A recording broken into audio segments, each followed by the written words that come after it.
Hello and welcome to the Wisden Cricket Weekly podcast. England secured a quietly impressive series win over Bangladesh this week as they look to nail down their squad for the ODI World Cup later this year. The Women's Premier League has started off with a bang in India, and Shaheen Afridi has reinvented himself as a number 6 in the PSL, which continues to thrill. We will also be trying to make sense of the CDC hearing into the Yorkshire racism scandal. I'm Rana, and with me this morning is Katya, Witney, Ben Gardner and Phil Walker. It has just stopped snowing here at the Oval, with the first game of the County Championship less than a month away. Not long to go, folks. Let's start with that series in Bangladesh. Ben, followers of English cricket might not appreciate this because of England's excellent record there, but winning an ODI series in Bangladesh is not to be sniffed at. Yeah, in a way, it's almost a good thing for England, or at least their reputation the reputation of this win among people watching, that they lost the last game in the manner they did. It's just a reminder that Bangladesh are quite good at cricket and that winning there is not an easy thing to do. And equally, I think Bangladesh will be quite disappointed looking back at those first two games that they didn't put up a better showing. I mean, since 2015 World Cup, the only two sides to have won there are England sides captained by Jos Buttler, and that includes India going there twice, a week in India earlier this year, but also this was a weakened England side. So yeah, it is a good win, and also checked kind of the right boxes, I guess. You had Quicks, who, sort of coming back into the frame, kind of bowling well. You had two batters who needed to shore up their places in that squad, doing so with excellent hundreds. And yeah, just from, it wasn't very long ago that we were looking at England's ODI side thinking like their World Cup preparations are quite hard to... Aiden Markram just hit a really nice cover drive. Sorry, go on. The World Cup preparation was kind of hard to work out what the final squad would boil down to. There were loads of players in the frame that they weren't that sure of their first 11, that is Stokes going to retire, all that sort of thing. It's slowly coming into focus, I think. The squad, at least. The 11 is still quite hard to work out, I think, and I guess we'll talk about that a bit more. But their World Cup preparations are going quite well, I guess, which is good because, they're basically over. I mean, by the time they play their next ODIs, I think they'll have named their provisional squad for the World Cup. So, yeah, I mean, it's the first time that Mark Wood and Jofra Archer have played together in pretty much 2 years, which was obviously exciting. Is it a squad of 15? Yeah. So what, 13 pretty much nailed down, you would think? Yeah, pretty much. So Bairstow, Milan, Roy, Root, Brooke, Butler, Livingston, Moeen, Archer, Wood, Curran, Wokes, Rashid are the 13 that I think people are assuming, if fit, will go. And then the other two, probably another Quick and a top order batting option, but I've also seen suggestions it could be two bowlers. I think I would like to see that there isn't really another top order batting option in that squad at the moment, right? If you look at top 5 options, I guess you can push Butler 2-5 and then have Livingston or Moeen at number 6. So I guess, but it's tricky because England likes having an all-rounder. That's the thing about the 11. Like, there's quite a lot of players you think like, they kind of have to play it, and actually when you get to it, it's like, where do they all fit in? Like, you look at Bairstow and Moore, obviously the opening partnership. Root is Joe Root. Milan is, England's form ODI batter. Brooke is, the form batter in world cricket. Jos Buttler is Jos Buttler. But then you can't play all of them. Exactly, because... And that's even before you get Stokes back. Yeah, exactly. But England want an all-rounder in the top 6, so that's quite tricky. You probably say Milan might be the unfortunate one to miss out, or he goes up to open. So yeah, there are questions over the 11, but kind of good questions, I suppose. It's more, how do we fit in all our very good players, rather than we don't really know how to... If you were going to pick the team now, and you were looking at 7 or 8 games on those pitches, some of which will be flat, some of which will be challenging, would you prefer, assuming that Bairstow's a lock as an opener, as he should be, do you go with Milan or do you go with Roy at this point? Katya, what do you think? I think they've probably got similar problems. There's a stat about Milan that I found out today that after Bangladesh, he now has more hundreds than he does 50s, but more ducks than he does hundreds in ODI cricket. And I think you can see similar problems with Roy and him being back in form, but also the consistency problems. I think they will go with Roy.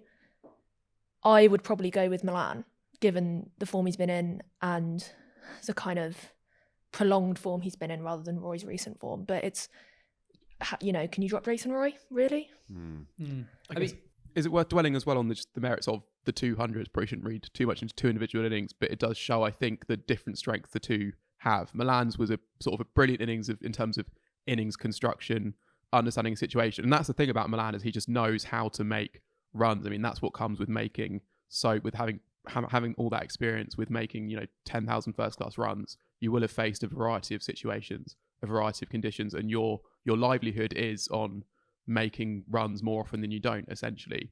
And that is what Milan is very, very good at. And there had been questions about him in spinning conditions, and he in a way overcame them. And this was a match winning innings. This was better than the Roy's innings, I would say, overall. But it also, the thing with Roy's innings is that it was like kind of classic Jason Roy, but with the sort of a twist that he played spin very well. But it was still sort of that kind of proactive, scoring at nearly a run a ball, playing those, adding sweeps and reverse sweeps, kind of taking the game to Bangladesh. So I think you kind of saw the two strengths of either player in there. I guess from what Matthew Mott has said, that might lean possibly into Milan's favour, in that they recognise that the tracks won't all be belters at the World Cup, that you have to win on a variety of surfaces, that it's maybe about sort of toning down that aggression somewhat, as they kind of had to do a little bit at the end of the 2019 World Cup as well. So that might speak in Milan's favour, but yeah, that'll be really close. But equally, there's so much that could change between now and then in terms of injury, a little bit in terms of form. Like if someone goes through the summer and is really struggling, that could come into it. Or if someone, this time last year, we wouldn't have said Harry Brook would be that close to the England World Cup squad, and now we're kind of thinking he's a lock. Could a similar kind of thing happen? Could they kind of pick someone for the ODI series who isn't in the World Cup squad, and they have a stormer, and that comes into play? Someone like Will Jacks, I don't know. Well, it's like you said, it depends what they want from opening partnership, right? And England's ODI batting dominance has been built off that ultra aggressive opening partnership with Roy and Bairstow. But A, like you said, will that work in Bangladesh? And B, is that opening partnership the same as it was before 2019, in the build up to 2019 when they were so dominant? We don't know what Bairstow's going to be like when he comes back. We don't know how Roy's form's going to hold up even with these 200s. And like you said, Milan's 100 was better than Roy's 100. So a change of approach might work better in terms of the pitches in India and in terms of where England are at right now as an ODI batting unit compared to where they were 4 years ago. It's a weird one in the comparison to 2019, because I think that the squad depth is actually better now than it was 4 years ago. I think 4 years ago you had the 11 and not a huge amount else. Like if you're looking at the squad and who's might not get into the squad, you got those 13, and then if you only have one more quick ahead of that, someone like Ollie Stone, Reece Topley or Sakeem Mahmood isn't making, potentially two of those three don't make the squad. And then you've got Billings, Hales, Salt, Duckett. Vince, Duckett. Lots of good players who would earn their stripes at that level in a World Cup, but probably won't make the cut. So you're absolutely right. The strength and depth in the 50-over side is terrifying, really. Personally, I was really pleased for Milan because he occupies a peculiar position in English cricket. He's a bit of an enigma.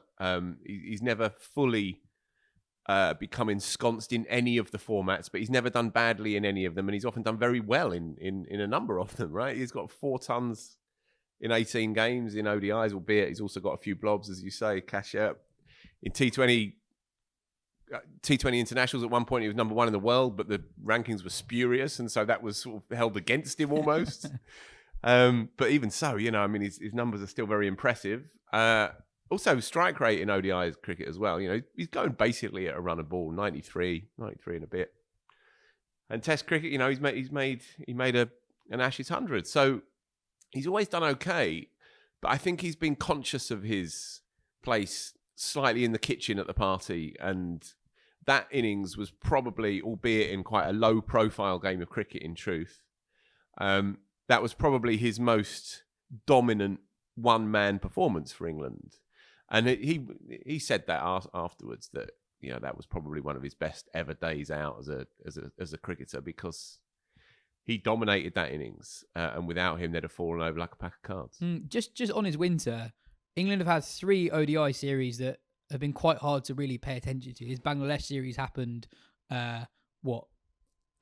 28 hours after the test match in New Zealand, one of the best test matches of all time. And we didn't know how we were going to be able to watch it either. Yeah, we didn't know how we were going to watch it. The Australia series happened 5 minutes after England won the World Cup, and the South Africa series was a rearranged series from ages ago. So 3 series that no one really wanted to play. Some of the players literally said that with the Australia series. Milan has got his head down. He's got big hundreds in all 3 of those series. And kind of like how he forced his way into the T20 side when he wasn't really supposed to be in that either. He's just demanded selection.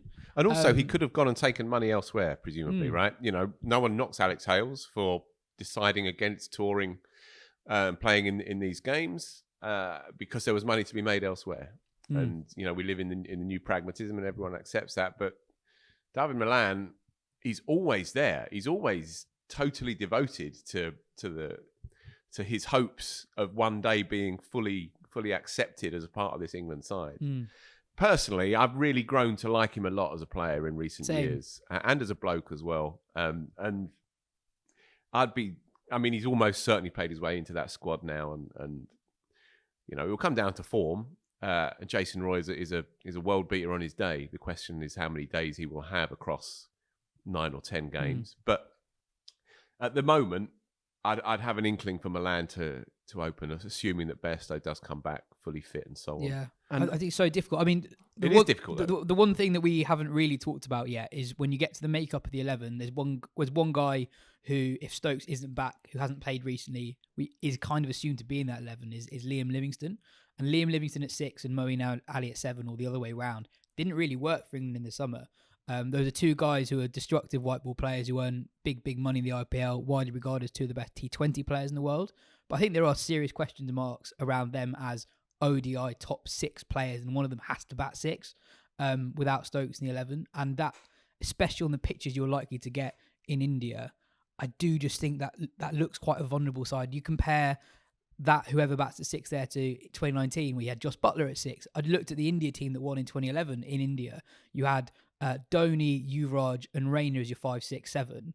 And they'd rotate that depending on match situation, etc. That's quite a big difference to what England have there. And that I is the 100% big difference. agree with you there, right? And Moeen Ali, for all that I adore him, in the real clutch moments, I'm not sure he's the sort of cricketer that you absolutely rely on when the pressure is through the roof. Liam Livingston's still getting going, and he's a maverick, and he's an outlier of a cricketer in every way, and that's what makes him so interesting. But there's very scant evidence that he's kind of a cold-blooded killer at the end of an innings.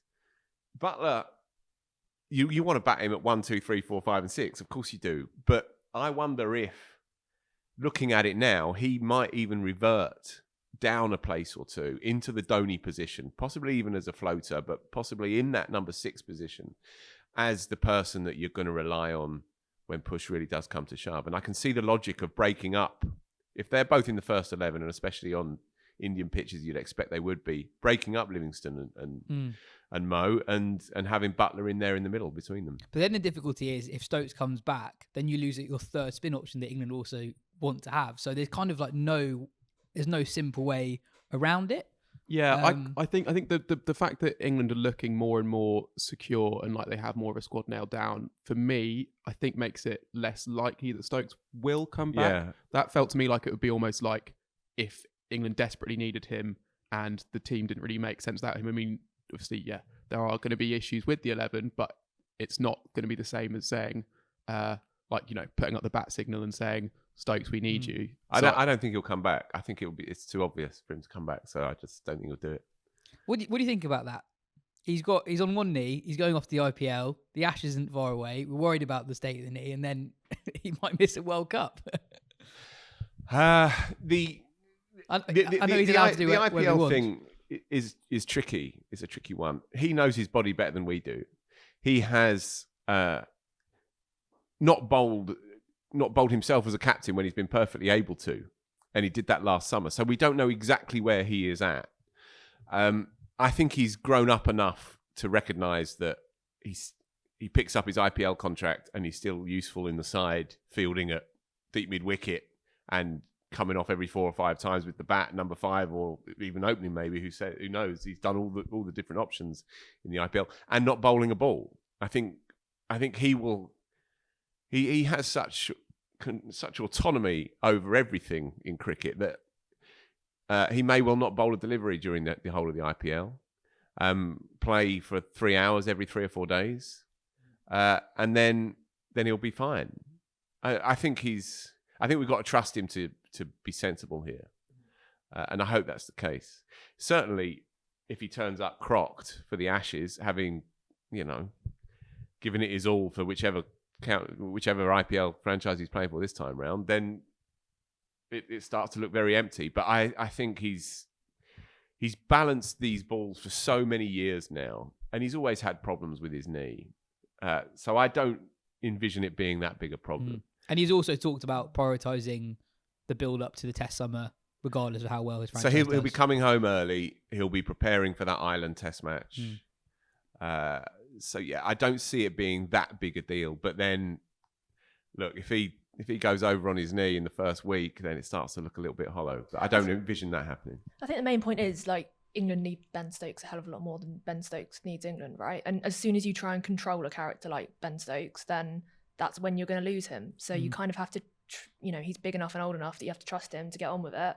And if he doesn't, well, then maybe, you do have a conversation. But if he can walk, he's playing for England, right? So I don't think it's that much of a problem, really. I think it's kind of overblown. And this whole thing of sport is inequality. It's absolutely not inequality. Ben Stokes is better than everyone else. So Ben Stokes kind of gets to do what he wants.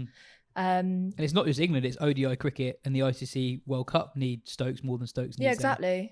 Yeah. You've got, like, it's all about brand and all that kind of stuff. And as long as he can walk out on the field, he's going to walk out on the field and he's going to do something amazing because he's Ben Stokes. The fact that he's playing in the IPL and may or may not hurt his knee while doing so doesn't really change that, to be honest.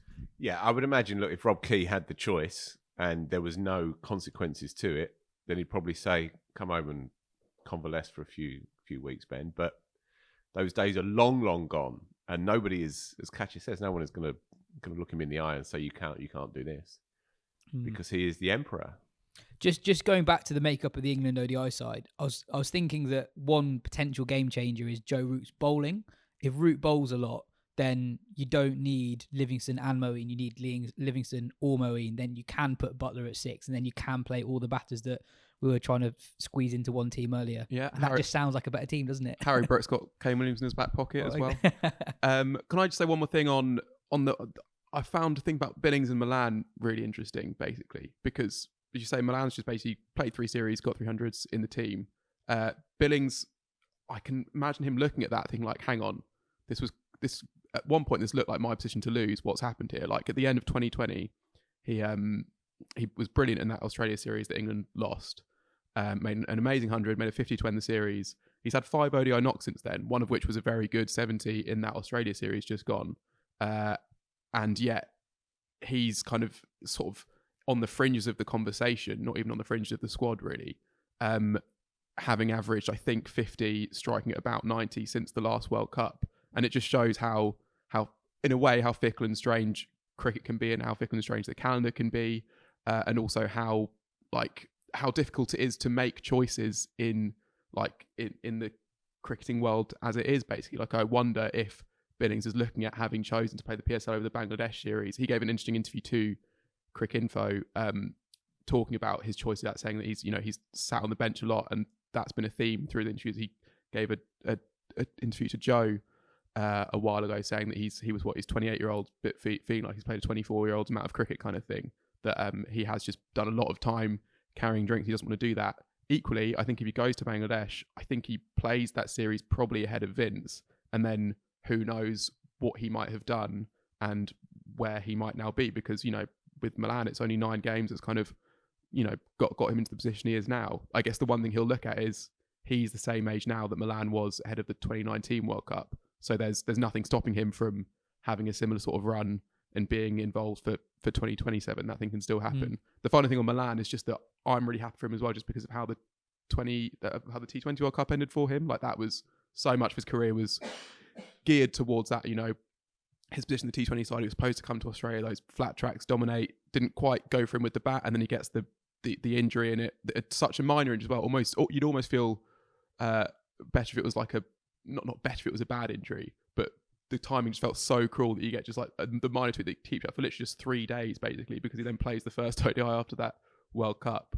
And so from a personal point of view, felt really for him then. And so if he gets another chance to have his World Cup moment, which I think his career deserves, as having basically been one of England's top 10 batters in all 3 formats for about 10 years, but that never quite being enough for him to be in a first choice side for a long period of time and be absolutely established in any of those. Yeah, just going back to Milan and Billings is an interesting comparison. I think it's crucial to mention that Milan's got a central contract. He's not one of the full contracts, but that makes it a simpler decision, I guess. Could I just add on Billings as well? I sort of agree with Ben that I think if we can assume that Stokes, well, let's imagine that Stokes isn't going to feature. So then you look at I agree that I think we need one more top 6 batter in there. I think his Billings versatility probably makes him the slight favourite for me, ahead of a Hales, ahead of a Vince, ahead of a Salt.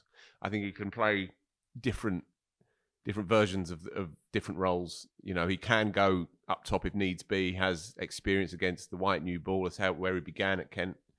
And obviously, he's a good finisher in there as well. He runs hard between the wickets. He's a useful reserve keeper, etc., etc. And as a sub fielder. Yeah. And also, you know, that weird little intangible, that good in the dressing room thing, you know, they like him with good reason, you know. So I wouldn't be surprised if Stokes isn't in the frame, then he might get one of those last couple of places. That interview he did is really interesting. He also talks about how he has turned down a lucrative IPL deal to play for Kent in the county championship. He's really enjoyed his initial taste of Test cricket. I think he's played 3 Test matches now. And he sees that there's a potential avenue to get back in the squad at least by scoring loads of runs in April for Kent. So kind of fair play to him. And all that. He's got a lot of stick unfairly for how he's prioritised various competitions in the past. Right. And now he's playing for Kent over KKR. Well, as you know, we did a captains roundtable on Zoom the other week, and we had 4 county captains, one of which was Sam Billings, and he called in from Pakistan at midnight in his hotel room. If anybody's labouring under the misapprehension that he doesn't care too much about county cricket or domestic cricket or even English cricket because he can earn money around the world, it's dispelled within seconds of this conversation. I mean, this is a bloke who is the archetype of the cricket obsessive and thinks about every little detail of English cricket, has views on the carve up of the domestic system, the structure, the itinerary, pitches, grounds, dressing room culture, all of it. He has opinions on all of it, and they're all very well thought through, and they come from a place of real love. So you know that perception is wrong when it comes to him. Ben, just finally on this series, how do we think Bangladesh are looking ahead of the World Cup? England got well and truly Shakib'd in the final game. He's still quite good. He scored 75 and then took a forfeit. In those conditions, this is probably Bangladesh's best bet of getting to a World Cup semi-final. Yeah, I think that's fair. I mean, I wouldn't say that they are favourites for one of those top 4 spots, but I imagine they will be in and around the mix, as will lots of teams, to be honest. I think it being in India makes it a bit of a leveller in a way, in that, you know, Sri Lanka might well fancy having a decent chance. See, Pakistan will be one of the favourites for that semi-final spot. And then you look at Australia, New Zealand, England and India. Like, you've got quite a lot of teams there who will push for it, and Afghanistan will no doubt trouble a few teams as well. So I think it'll be really good. But Bangladesh, they've got, as I said, I don't think they showed the best of themselves in this series. They've got some really good batters in the likes of INDvAUS. Shakib is obviously Shakib and is amazing. They've got, you know, the Fizz when he's on his day is very hard to play. I think they'll be pretty good. With the start of the cricket season arriving in only a matter of weeks and our lovely English weather being less than ideal at the moment, it's only fair that the Wisden shop is giving away a free limited edition Wisden cricket sweater worth £95. All you must do to enter the giveaway competition is to visit the link in this episode's description and answer some cricket related questions. Entries close on Monday the 13th of March, so don't miss your chance to enter. Australia won the 3rd test in India to keep that series just about alive. It was a comprehensive 9-wicket win in Indore. The pitch was rated poor by the ICC. Very, very few pitches are given that rating. There was considerable turn from the first morning, but perhaps most concerningly in the eyes of the ICC, there was inconsistent bounce from that first morning as well. Matt Kuhneman in his second test match took 5 for 16 in the first innings, and Nathan Lyon took an 8 for in the second. After a quiet first test, he's done really, really well. Phil, do you think Australia will view this series as it's almost a missed opportunity. It's a fragile India side. Australia got various decisions probably wrong in terms of not just selection but game plan in the first 2 test matches. It's just a vulnerable India side, and test matches go so quickly on those pitches. It doesn't actually take you having that good a period of play to suddenly be miles on top in a test match. That they had that moment in the second test where India were 7 down and only halfway to Australia's first innings, and admittedly they're smallish scores. And then they ended up losing it no more than 24 hours later by 9 wickets or whatever it was. But they've definitely had their moments. You know, dropping Travis Head for the first test is a classic, one for the ages. But also, you said in your intro there, just keeping the series just about alive. The series is well alive. But the Border Gavaskar trophy is gone. But if you take a 2-2 in India when they've won 45 in 52 or 53 games, whatever it was going into this series. If you take 2 games off India, that is an extraordinary achievement, really. And you're right. Even if they were to nick that final test match, they would still be slightly narky with themselves, cranky at certain moments that they could have maybe executed a little bit better. There were certain sort of hinge moments that were peculiarly un-Australian. I mean, going back to that, we've spoken about it before, but that Pat Cummins spell on the first evening after they'd sort of scrambled to 180 or whatever it was, and then by the close, Sharma had already made his mark.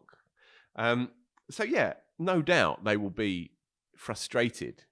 But if they can get out of it with 2-2, that's an extraordinary result, really. And of course, that win ensures their place in the WTC final here at the Oval in a few months' time. In the snow. In the snow. You did say on the podcast about a couple of weeks ago that, you know, the crocuses are out and the blossoms on the trees and all of that. It's not, yeah. We're still end of days out there. Since then, England have lost a test match. Australia have started winning a test match. So things have been going downhill. But no, yeah, I think your reading of it's right, yeah.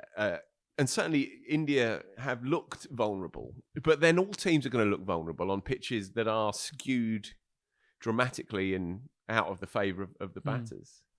And it really does bring that conversation that we had the other week very much to bear now when you see Kohli getting 20s and 20s and 20s and you don't even really notice the scorecards anymore. If somebody gets up to 40, then well played.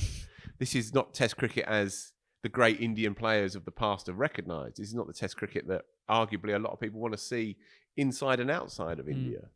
And that third Test match was extreme. And I'm glad the ICC, I spoke to Wazim Khan, who's the ICC GM, hours before they released their official verdict on the pitch. And I asked him about the pitches, and he said that as an organisation, they are very aware of this, you know, and he made the case for Rawalpindi having been overturned back to adequate. And I didn't agree with him on it, but this is at least a conversation that they are. What was his case? That pitch was a disgrace. Yeah, I'm not saying. It will come out in the wash. But this is, he recognises, as they do, that, you know, pitches are absolutely the bedrock, literally the bedrock of good, powerful, zestful, watchable Test cricket, and what we saw at Indore was an inversion of all of that, really. Yeah. Can I just say this is the first time I've actually cared about the World Test Championship Okay. and the final, because what's made you care about it? Because if Australia do nick that last Test match and Sri Lanka manage to beat New Zealand 2-0, however unlikely that might be, India won't qualify for the final, and then there might be a conversation to be had because it will be the pitch's fault, right? If they prepare another rank turner in Ahmedabad and the match is over again in 2.5 days and India lose, then you can say that the pitch has lost India a place in that World Test Championship final. And I think that'll be a really interesting discussion to be had. And I'm sure it'll be very well-tempered and, you know, evenly discussed. Well, let's have it now. I mean, Ben, you've done a bit of research on how pitches have changed in India over the last, 5 years? 7, really, or 8. Shall I do the quick history lesson? Go for So it. it goes- I think you're going to do it anyway. It goes all the way back to Kohli's first series as India captain at home, which was against South Africa. And this was the South Africa side that hadn't lost on the road since 2006 at that point, I think. This is in 2015. And the series then turned a lot There was this incredible partnership between de Villiers and Amler where they both scored sort of 250 ball 50s, which was great, but also it was a miracle that they managed to last that long. And these pitches were kind of as bad as the ones in the last test, and one of them was rated poor. Kohli kind of fumed after that, kind of saying, like, when we go to South Africa and we get skittled, people say, how bad are you India at batting? When teams come here and they get skittled, they say, how bad are Indian pitches, kind of thing. So that was Kohli kind of laying down a marker saying, like, we're not going to take this kind of thing. We're going to make the most of home advantage. However, maybe in reaction to the poor rating, the next 2 series they played were on decent pitches, and India, clean swept both of them, I think. Then Australia visited, and it was the same kind of thing as that South Africa series. But again, you had the first test, the pitch was rated poor. Australia won with the spinners doing the damage, and it was a bit of almost a lottery. And then even though the rest pitch in that series probably wasn't turning as much. And after that, you had India build up this incredibly dominant home record and also build up a sort of a cabal of quicks who could kind of threaten anywhere in the world on pitches that kind of rewarded all types of cricket. You could bat really big. The quicks would be in the game. Spinners would come into it. They've been in it on day 1. They might win the game on day 5. Kohli would average 60 with the bat, Bumrah 20 with the ball. There was a game in Indore where the last test was played against Australia in 2019, where quicks took something like 28 of the 31 wickets to fall or something, and India made 400 and they smashed, Bangladesh, but still by an innings. That was a mark of what happened. So what's changed since then is 2 things. One, England come and win on that sort of surface.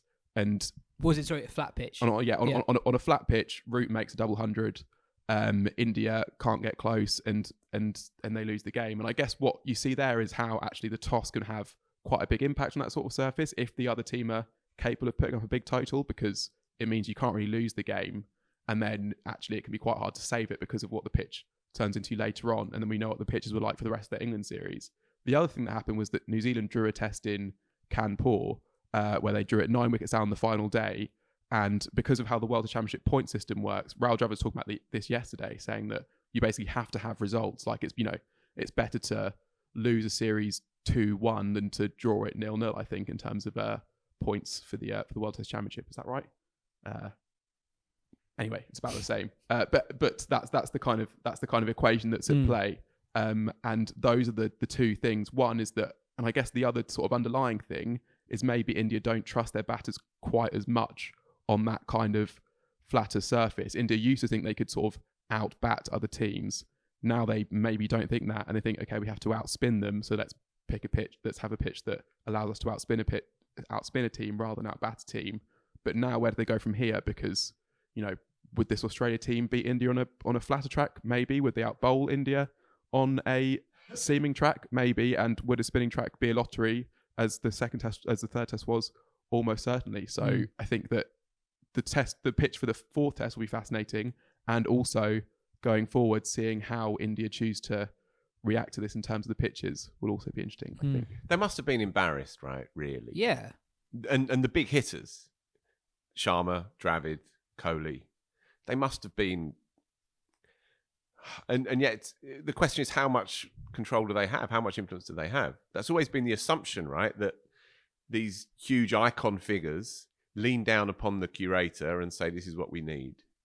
But I think the reality might be a little bit more complex than that, really, because you can't imagine a world where Sharma, who is a legacy player, or Kohli, who is an all-timer, or Dravid, whose heart beats for the game and who's very dignified and got great integrity, I can't imagine that they would have been at ease with this situation at all, right? But Rohit Sharma, didn't he say before they lost that 3rd test, he said something like, "Oh, if we win the next one, we might prepare a green seamer in Ahmedabad." And I don't know how much of that's bluster, but it certainly gives the impression that they at least have a say in the preparation of these pitches. But you would be fuming, right? You'd be fuming that you can't score tons in a landmark home test series against what was billed beforehand as the best test side in the world, travelling to India, one that could actually unseat India's home dominance. You would be absolutely fuming. Yeah, and exactly. And I think if you end up with a pitch as mucky as that last one, then it does make it almost a lottery. Australia have got some half decent finger spinners. India have obviously got some great finger spinners, but you are reducing the margins to such an extent that it is almost you're blindfolded and just chucking darts at the board and seeing who ends up with the result at the end of it. And that played out. That's what happened. And that's the thing. It's, so that strategically doesn't really add up, is what I'm saying. Well, India have lost 3 tests at home on the last decade, and 2 of them have been rated poor because they didn't allow for a balance between bat and ball, i.e., like even if you're really good at batting, you might just get out, and even if you're not that great at bowling, you might just get some wickets. And was the other game the Arm with a bad third test match? No, it was the one that Australia won in 2017. Oh, yeah, the Pune game. Yeah. Yes. On I completely agree with what you're saying on the pitch. I do think the Australia spinners deserve quite a lot of credit, because when it turns that much, it's actually quite hard to take wickets. You have to be quite clever with your angles. And Lyon, I thought it was brilliant in the second innings, bowling around the wicket to right-handers. And I've said it on the pod before, but I just don't understand why off-spinners don't bowl around the wicket as default. LBW's more in play, etc. But Kuhneman is, I think his nickname in state cricket is Jadeja, because he has quite a similar style of just kind of making subtle changes with his angle, bowling quite straight, bowling LBW into play. And Todd Murphy doesn't have quite as much action on the ball as Lyon does, but he doesn't go for anything. So as a trio, Australia have landed on a spin trio that works quite well together. It complements each other quite well, even though I don't think they planned that to be the case before the start of the series. Yeah, and we should give Australia quite a lot of credit here. I mean, I know Katya said if India don't make the World Championship final, it'll be because of the pitches, and I think Australia might think that they had something to do with it as well, I guess. And yeah, Lyon was brilliant, and I think the fact that it had inconsistent bounce also brought him into the game more, because bounce is often one of his weapons. So if it's inconsistent, that can make it actually even more of a threat. Khawaja batted absolutely brilliantly in the first innings, made 64, but that's worth 100, 150 on a normal test wicket. And Travis Head. So for that final morning, I didn't mean to get up, but I found myself up early, and then was like, India have taken a wicket with the second ball of the day, so I should probably watch this.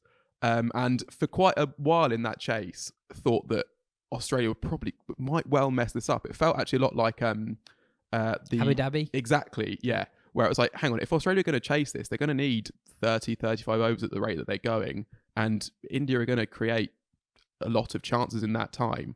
And then all of a sudden, it was basically done, because Head just flicks a switch, starts sort of hitting the spinners around the park, and the game is done inside the first hour, really. He played really, really well. Obviously, it makes it even more incredible they didn't pick him for that first test, because he's looked one of their best players since then. And I guess there'll also be a question over, I mean, he did open the batting, and I imagine he'll open in the next test as well. And what will happen when David Warner recovers from that elbow injury, if Head will have made that spot his own, or if they'll just go back to Warner opening with Khawaja, and that top 6 they would have had inked in for the Ashes ahead of this series, I guess. Just also want to say, like, in the interest of being fair, it has actually been quite compelling watching which team cannot collapse for the longest. Like, if you're going to have it go one way, that's quite a good way for it to go, to try and watch someone avoid complete and utter disaster. Yeah, I think with spin friendly pitches, I have really enjoyed all 3 tests. It's just in the third one,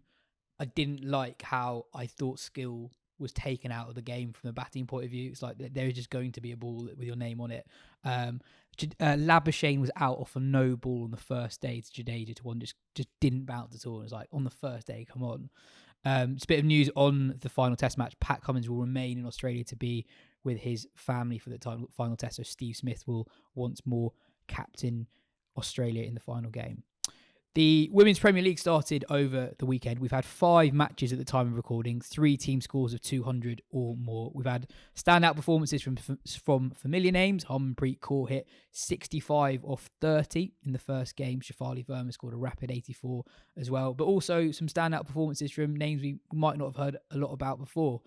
USA left-arm seamer Tara Norris, who plays her domestic cricket in the UK, took the first ever WPL fifer.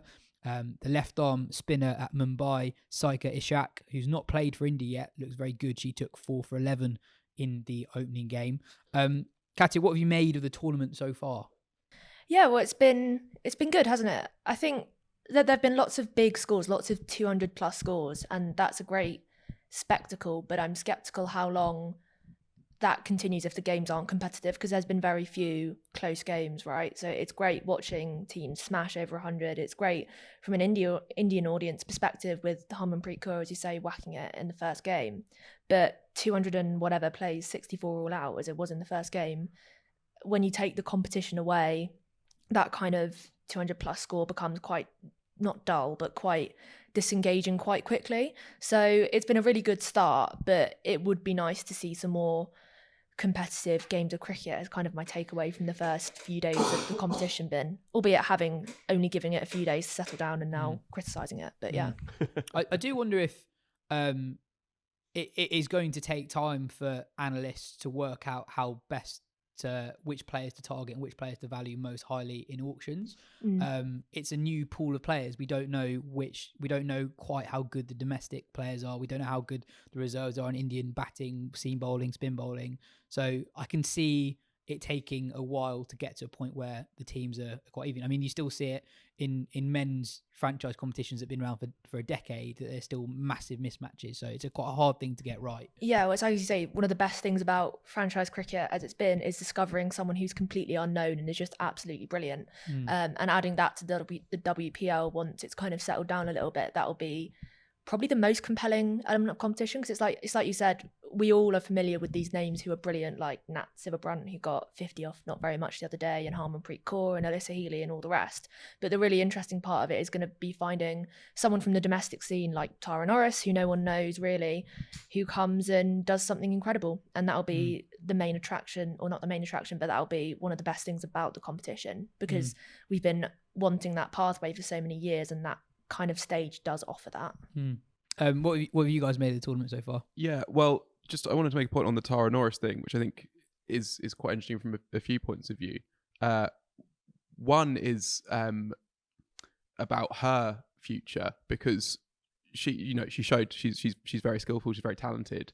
I'd wonder if she'll ever be good enough to be established first choice for England, and she has ambitions to play for England. So I think she said to you on the podcast a few years ago, actually, that so she plays for USA, but that doesn't affect her eligibility for England. So that could happen. But now, when that chance maybe comes, I think she might be good enough to play a couple of games, and obviously that's how you maybe get into being first choice. But if she plays for England even once, that would sort of close off this door to her as getting this sort of this fee each year. I also think that franchises might be looking at her success and thinking they missed a bit of a trick, basically, that there are other associate players around the world who you'd think would be a better bet than the weakest domestic player in that squad, the likes of the Bryces from Scotland or Sturk Alice from the Netherlands, or some of Thailand's players.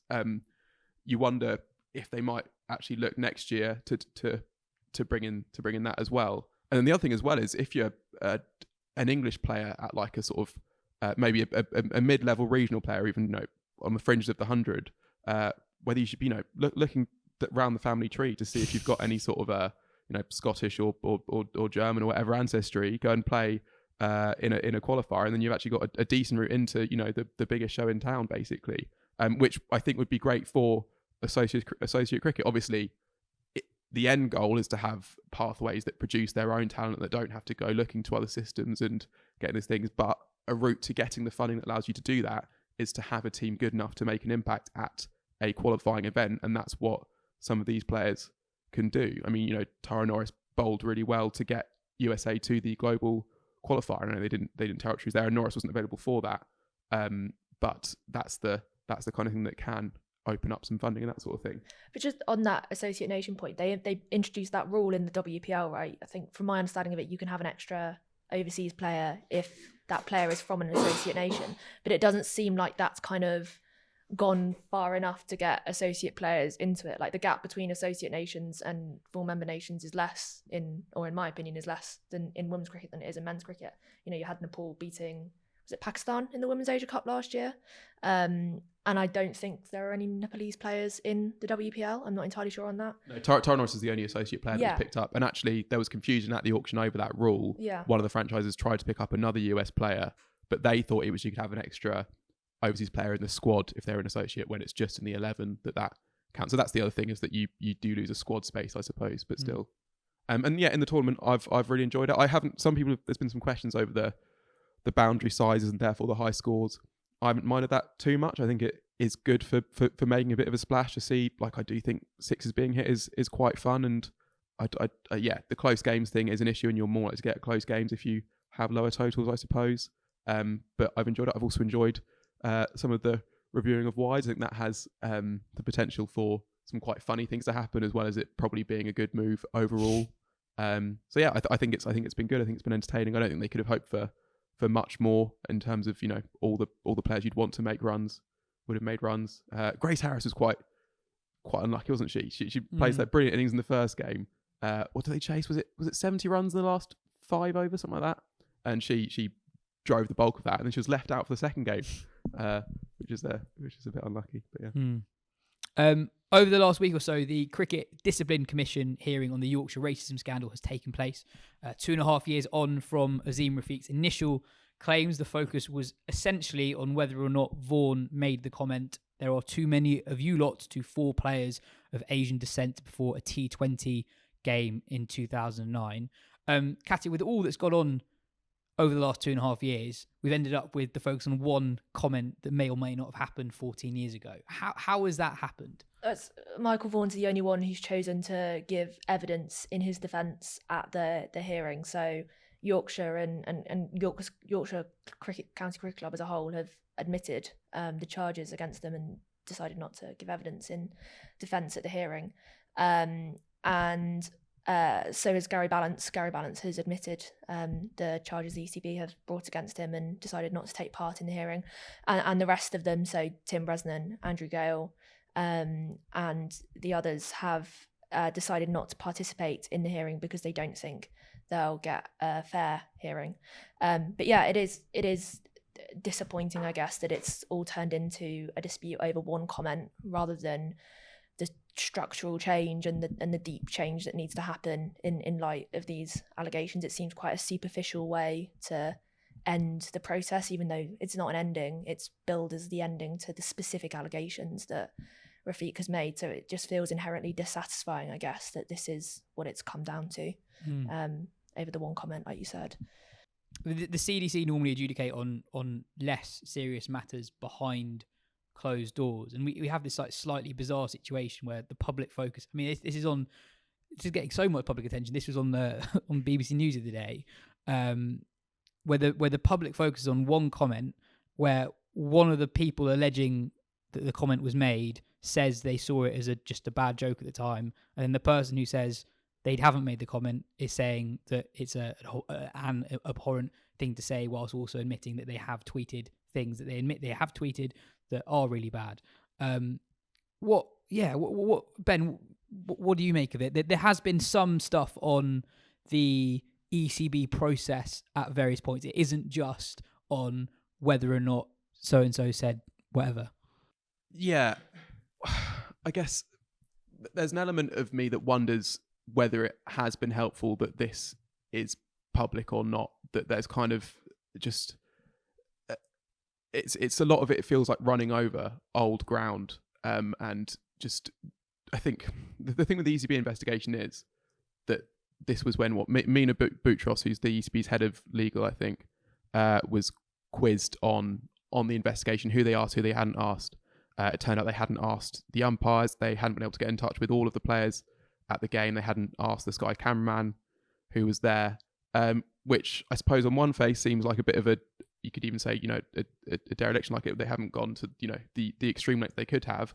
Equally, when you look at, you know, the extent of all the charges, this is one of the more minor ones, and this isn't an organisation with, you know, limitless pockets that can, you know, spend like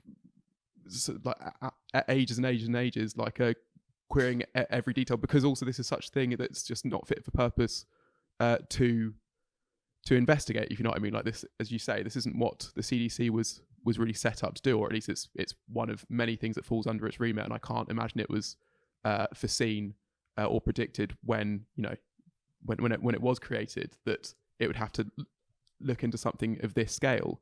So I don't know if I have sympathy for the ECB exactly, because if you're the sports governing body, these are the kind of tricky situations that you will have to deal with occasionally. But yeah, I guess the thing is that this won't be any sort of ending. Like, I imagine, well, that there may well be appeals as well after it, for one thing, but also that in some ways, I guess it's necessary that you have to delve into individual things, as much as a lot of the talk has been, this is about structures, this is about a culture. That doesn't absolve people of individual things that they've done, and those do need to be investigated as well. And, if it would be much worse if there was no sort of way to look into, allegations of racism and to come up with, judgments of guilty or not guilty, because, this won't be the last CDC hearing on racism, I guess, unless they decide that there's another way of going forward altogether. But this is not the thing that should be focused on when, well, the whole saga, I maybe it won't sort of ever really end or conclude. But if you're looking at it right now, thinking like, what have we learned from, the stuff that Azim has said, from the stuff that other players have said about the stuff that's happened at Yorkshire, at other counties, it should not focus on whether Michael Vaughan said this one thing or not, and should focus on the totality of how cricket views itself, how cricket is welcoming to those who, aren't white and, don't have, lots of money as well, and that sort of thing. That would be the better thing to focus on than to, the details of 14 years ago, even though there is a certain necessity in going back over it, just because individual responsibility is part of this too, I guess. I think it's worth saying that the CDC are deciding this on the balance of probabilities rather than the higher legal standard of beyond reasonable doubt as well. I think that's worth. No, definitely. It's a show trial, right? This is increasingly how it feels, and you two are bang on. I couldn't agree more that these structural, institutional reckonings that the game is slowly going through have been reduced to what was said when, and I don't want to denigrate the significance of those words, but this has become about a former England captain, which is one of the reasons why it is so far up the news, because it's an easy, juicy thing for the press to get their teeth into. But the real story is what happens imminently when the final report comes out from the Independent Commission for Equity in Cricket. And now this has been a report that's been prepared for a year and a half now. Cindy Butts, who she's the chair and she's been overseeing it. She was speaking in March last year.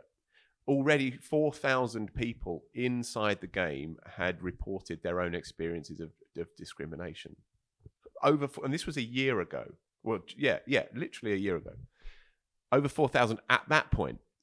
We're still waiting for the final report to be dropped, and it will be imminent. It was due to be early this year. We're moving in further into the year, but it will be imminent. And when it does, the ugly and tawdry and very regrettable contents of this particular investigation or inquiry, they get moved well to the side, because they are nothing compared to the scale of what we are as a game going to have to confront in due course.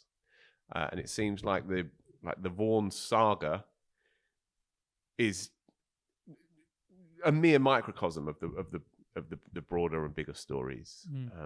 There is also another unfortunate irony here, in that Azim Rafiq, right from the start, and people will disagree with this, but it's my personal view that I believed him when he said he didn't want this to be about personalities. He didn't want this to be about individuals. And yet it's become that now, or in this instance, it's become that. But his point, Rafiq, it seemed to me, and he was consistent on this, has always been about structural institutional discrimination and problems. This is not about the sort of the muckraking of who said what when, he said, she said stuff. This is about something far more structural than that. And it's it's an unfortunate irony that this last week or so has ended up revolving around one person, effectively one person, when the story is obviously so much vaster than that. Yeah, there's not been as much public scrutiny on the structural questions. I remember we talked about it late last year when there was the second DCMS hearing, and the MPs didn't really know what they were talking about, to be honest. They hadn't done their research. They clearly that there wasn't that much scrutiny on the governing bodies concerned, really, and that felt like a missed opportunity. So yeah, I think the big questions that pretty much everyone involved has wanted to keep at the forefront of the discussion hasn't actually had the public forum for scrutiny in the way I think we assumed would happen. But I think this report will answer that. I think it will be unavoidable, the findings, because from what we gather and from what we already know from Cindy Butts, I mean, she said a year ago, all is not well with the game and it faces a reckoning. They're quotes straight from her. And we know the numbers, as I've just said. So when this report finally lands, I think all of the tentacles of the story that have been running for the last 2 years, they will get wound up into this overriding headline. And it won't make good reading because many thousands of people have felt excluded from the game. And this is what this report will tell us. Moving on, I've been quite distracted during this pod because on our screen we've had Aiden Markram batting. I think he's just got out. Did you see how he got out? I did. It's like batting like a dream. Spinner comes on, plays a little weird scoop, sweep, lobs up. And Blackwood runs round from slip and sort of juggles and gets a dolly. Oh, what is he doing? That's and he doesn't get his 100. No, that's the Aiden Markram career in microcosm, isn't it? Cricket's difficult though. No, yeah, sure, but you know. But Katya, his 100 last week was your moment of the week. Yeah, well, I feel cheated of that innings because I can't see past Phil's laptop really. So. Really enjoyed his 100. He's had a difficult couple of years, I think it's fair to say, with Test cricket. And then had a really, really good week last week, not only because of the Test 100, but he's now T20 captain for South Africa as well. But yeah, it was brilliant. And as we've said, he's so good to watch when he gets going, and his cover drive rivals everyone in the game. And as we know, having a good cover drive is everything in cricket. Crucial. But yeah, you mentioned Dawid Malan as an enigma earlier on. I feel like Markram kind of fits under a similar category. Ever since he captained that under-19 South Africa side to win the World Cup, he's been billed as South Africa's saviour and, you know, South Africa's answer to the big four, and never really delivered on that promise. I think he was run out by Dean Elgar in his first Test match on 97, and then scored 100 in his second Test match, at which point he was, you know, the second coming pretty much, and South Africa's saviour, as I've already said. But when he came to England last year, he hadn't scored he'd scored one century, I think, since 2018. And I think it's a fairly common thought that he's been given too much responsibility and borne that burden too early. I think when he captained that ODI series in South Africa against Australia and against India in 2018, the stat was that he'd got 2 ODI caps and the rest of the side had over 800 between them. But he was dropped down to 3 when they went to New Zealand, I think beginning of 2022, didn't score any runs, dropped down to 4 in England, didn't score any runs in the first 2 tests, and then was dropped for the match here at the Oval. And I think it's hard to argue not deservedly so. He hadn't scored any runs, and that is what it's all about. But really, it did him a favour because it meant he didn't go to Australia, where no one in South Africa's side scored runs. But new captain, new coach, Test side, and he's back and he scores 100, so it's a bit of fairy tale stuff at his home ground as well. Looked good while doing it. Great week, lovely stuff. I think the thing is about him, of all of South Africa's problems, I think he's quite low down on the list, and it's hard to argue that he shouldn't have been dropped, but when he's scoring runs, there's very few better, and South Africa have a lot else to look at other than Aiden Markram doesn't score a century for a while. I think some of it flows as well from what happened in their T20 tournament, because you're bang on. I mean, he had a stinker of a year, he had a stinker of maybe 3 years, but he came into that tournament as the skipper of the Orange team, whichever one they were called, the Sunrisers, the something Sunrisers or other. And there you go. And played really well, made a brilliant 100, I think, in the semi-final of it, maybe, and then made a few, I think, in the final as well. But either way, he was playing really well, and that 100, they were 10 for 2, 8 for 2, I think they were, and then he made a brilliant 50-odd ball 100. And I remember watching that live, and he was almost in tears when he made the runs, because it was one of those cathartic moments that you get in cricket in particular, when finally you have a day where you can enjoy yourself. Finally, you can have a day where you can just sleep 8 hours at the end of it. And I think a lot of what you've seen since has sort of flowed from that, really. I think that tournament sort of liberated him and put him back in the centre stage of South African cricket. And now you're seeing, as Katya says, I mean, when he's in form, he's a great player to watch. We've been saying for years, right, on Markram, he's the best bad player in the world, right? And I ask you all the time, has he got any runs yet? And finally, he is. He's also going to be captain of the Orange team in the IPL as well.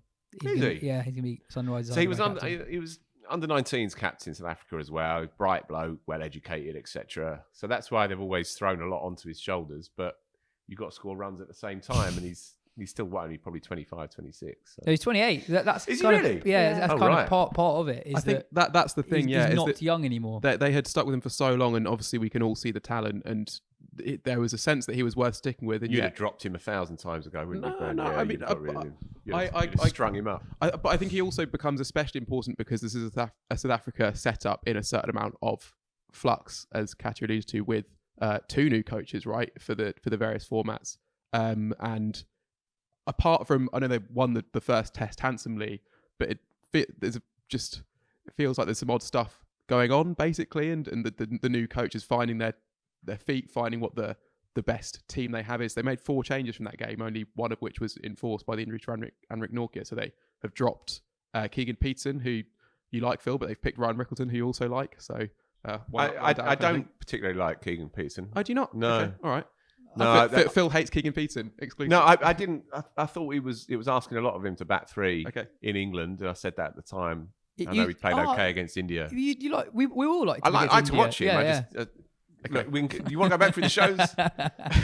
I thought it was a big ask for him to bat 3 in England, and so it proved. So the new coach has dropped him one game into the new regime, picked Ryan Rickleton. They've also, having picked centre... As a batter, just as a straightforward batter, Rickleton. Who's that? Rickleton. Yes. Yeah, because obviously he keeps as well. Yeah, but they've still got... is it? I think Clarkson's playing this game, actually. Yeah. They've also... So they had Sinner and Muthusamy as their only spinner in the last test. He's a bit of an all-rounder, but they've left him out and picked 2 spinners. So he's now not in their best 2 spinners, having sort of been their best spinner last week. Maharaj and Harmer's come back in. Maharaj wasn't in the side last week. They've also either rested or dropped Janssen and picked Wian Mulder instead. So maybe they're just seeing this as a bit of a free hit. Let's do some fact finding. There is no way they've picked Wian Mulder over Mark Janssen. Yeah, but there is no way. But then don't try and logic it. But I think just last thing on Markram, it's not that he's scored a century and a 50 and now everything's rosy. He averages 22 away from home. There's still significant questions for him to answer, but he's at least bought himself some time at the top of that South Africa lineup. And it's also worth noting that him and Dean Elgar have quite a good relationship. They've played domestic cricket together. Dean Elgar has spoken highly of him a lot, and has said openly that he enjoys batting with Markram. So there's something to be said for also keeping Dean Elgar happy and having a harmonious opening partnership, I guess. Ben, finally, your moment of the week. Shaheen Afridi batting 6. What the hell's going on there? I saw he wrote about this. Wrote a whole article on this. Just a little short one. But yeah, I mean, it was fun. I mean, he's done it twice. In the second time, he got a 50. Yeah, you better write another one. Well, no, that was after I wrote it. But yeah, so that's what I mean. So what's going on here? So both times. That's what I'm trying to ask you. But both times, his side Lahore Qalandars were 4 down inside the power play. So it's a specific situation in which he is promoting himself. I think if you look at the scorecards, you'd think he is kind of almost like a pinch blocker, like he's coming up to see out a difficult period of bowling to save innings for the later end. Yesterday, he was 1 off 9 at one point, and the first game he was 16 off 16. If you actually watched it, he's kind of swinging off his feet every ball, and it was just he happened to be missing them quite a lot. And then yesterday, after he had his iron, he batted really, really well, went to a 50. I think he went from 1 to 50 off like 25, 26 balls, I think, and hit 5-6 in the end of his innings. But like, it was a decent innings. You'd look and say that they lost the game and lost it reasonably comfortably at the end, but they're chasing over 200 most of the times. If you're 4 down the power play chasing 200, you lose. They actually kind of almost got close and they had any right to. By the time Razit is brilliant in the death, and I think that's the main thing, is they're trying to preserve him for that phase. And he did play very well, and they needed 40 odd off the last 13, which is just about doable, and you take it if you're 4 down the power play chasing over 200. And Raza, I think, went 10 off 3 straight away. Exactly, yeah. So and then the first game they were 4 down. Raza came in a bit later, made 70 or 34. He was the hero of the game, but they won that again. You don't often win games when you fall in the power play, so I quite like it as a move. And he's captained quite well. I mean, that team is top of the table. And then the other good thing the PSL has been is Islamabad United, and who've got a habit of chasing big scores in quite exciting ways. Azam Khan has had a very good season. He's a really fun player to watch. He's the son of Moeen Khan, former Pakistan wicketkeeper batter, and he plays a sweep shot off the quicks that's exactly like Moeen Khan used to play, except almost better, because he can do it to sort of these wide Yorkers that you just a little flick and it's off over square leg. There was a wide Yorker in their win yesterday, which was dealt with in a different fashion. Did you see this, Phil? I imagine you didn't. I did see it. You did see it, yeah. Was it you lot who stuck it on the Twitters? Yeah. So that 6 over sort of fine third. Yeah. And he's only gone to do it at the very last second, twisted the bat in his hands. This was Fahim Ashraf, yeah. Sorry? Fahim Ashraf did this, yeah. That was an all-time freak shot. Yeah, I literally don't think I've seen a shot quite like that. The only thing about it you're going to say, so it was entirely telegraphed what was going to happen. So the first ball was way wide, and if it actually pitched before it had reached the crease, it would have been a no ball. But because it didn't, it was just a wide. Then the next ball was a very, very good wide Yorker that he goes sort of lap into the leg side, gets an under edge that goes for 4, and then you see Mohammed Rizwan say very, very clearly, like, don't worry, that was the right ball, do the same thing again. So Fahim Ashraf's like, okay, I think I know what's going to happen here. Sets himself for it and just, the little flick over. So the execution was excellent. Yeah. And they won that game. The one thing that's quite funny about Afridi, this PSL is his first cricket tournament since he got married to the daughter of Shaheen Afridi. So he's really taking on the family responsibility of being a middle order biffer. No wedding night advice, but saying, look, son, you got to bat 6 and you got to hit some 6s if you want to be a true member of the Afridi clan. And on that note, that is all we have time for on today's show. Cheers, Katya. Cheers, Phil. Cheers, Ben. This has been the Wisden Cricket Weekly podcast. We'll be back next week.